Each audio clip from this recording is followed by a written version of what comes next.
Rencontre africaine, l'entretien.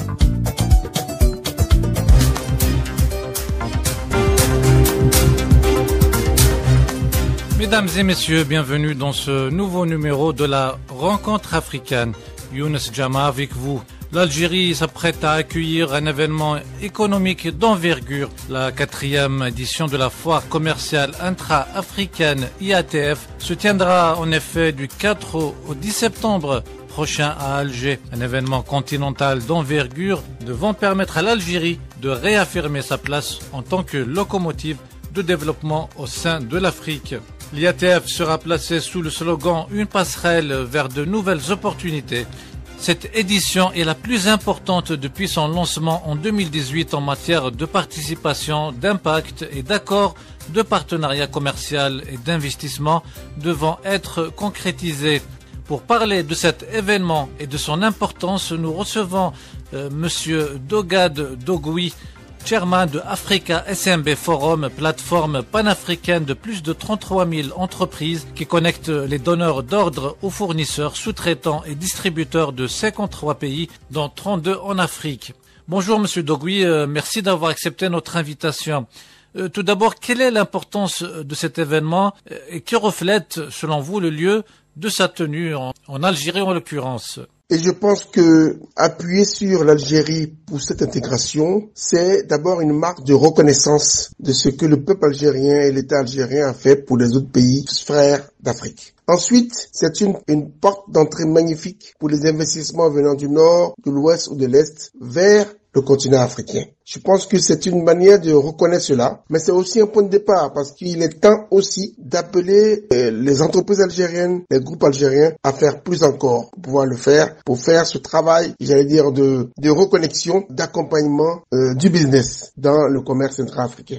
Je voudrais savoir justement quel doit être le rôle de la Afreximbank dans l'accélération de cette intégration intra-africaine. Afreximbank s'engage beaucoup dans le développement du commerce intra-africain. Et je pense que ce rôle-là est un rôle primordial. C'est un rôle de banque de facilitation. Et elle a en plus choisi d'ouvrir, de s'installer, de marquer le coup en étant aussi avec une grosse installation à Alger, ce qui permet en fait de drainer, d'accompagner, d'appuyer les investissements. Pour booster les échanges intra-africains, il faut déjà que les pays africains s'ouvrent les uns aux autres en termes de commerce. Il faut qu'il y ait cette capacité, cette volonté de regarder chez le voisin immédiat si on n'a pas la solution pour l'énergie, pour sa consommation, pour les produits de consommation qui nous manquent, pour les services. C'est une volonté qui manque. C'est la volonté de regarder dans son voisinage,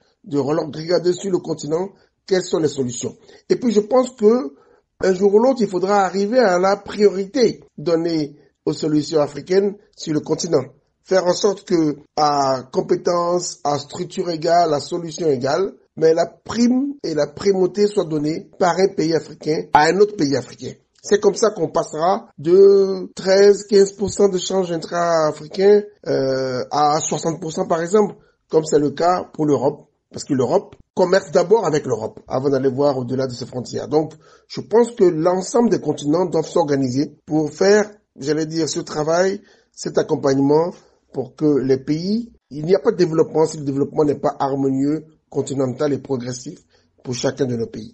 Alors, les organisateurs se fixent un volume de 44 milliards de dollars de contrats durant ce route économique. Pensez-vous qu'on puisse atteindre cet objectif, voire le dépasser? C'est vrai que les organisateurs tablent sur, j'allais dire, un volume de 44 milliards de dollars américains d'échange durant ce rendez-vous de septembre. Mais je pense qu'ils vont le dépasser parce que déjà l'année dernière, on était déjà à près de 44 milliards, 43 milliards 8. Donc, je pense que ce volume va être dépassé. Surtout avec les frontières du côté des États-Unis, du côté de l'Europe qui sont en train de se fermer. Il y a donc là, j'allais dire, à quelque chose de malheur et bon. L'avantage doit être tiré par les entreprises africaines, par les pays africains, de faire une prime au commerce intra-africain. Donc d'aller chercher chez les uns et les autres l'ensemble des solutions développées usité, mise en œuvre, parce que c'est comme ça aussi qu'on avance ensemble dans une famille. C'est de regarder comment son frère, sa sœur fonctionnent, de prendre appui et d'aller ensemble. La ZLECAf, comme on le sait, est un instrument d'intégration par excellence. Comment évaluez-vous ce mécanisme et comment remédier aux insuffisances s'il y en a? Et puis la ZLECAf, c'est vrai, c'est un instrument magique, formidable pour accélérer l'intégration. Je trouve simplement que cette intégration, cette ZLECAf, la zone de libre-échange aurait pu peut-être se faire plus tard, en ayant pris le soin au sein de l'Union africaine d'accélérer déjà l'industrialisation, la part des transformations industrielles dans nos économies. Il faut ouvrir ses portes aux autres quand on est déjà prêt à le faire. Malheureusement, ça n'a pas été le cas. Maintenant que c'est fait, il faut donc accélérer rapidement le processus pour que la transformation industrielle dans les pays permette que les échanges intra-africains bénéficient aux économies africaines.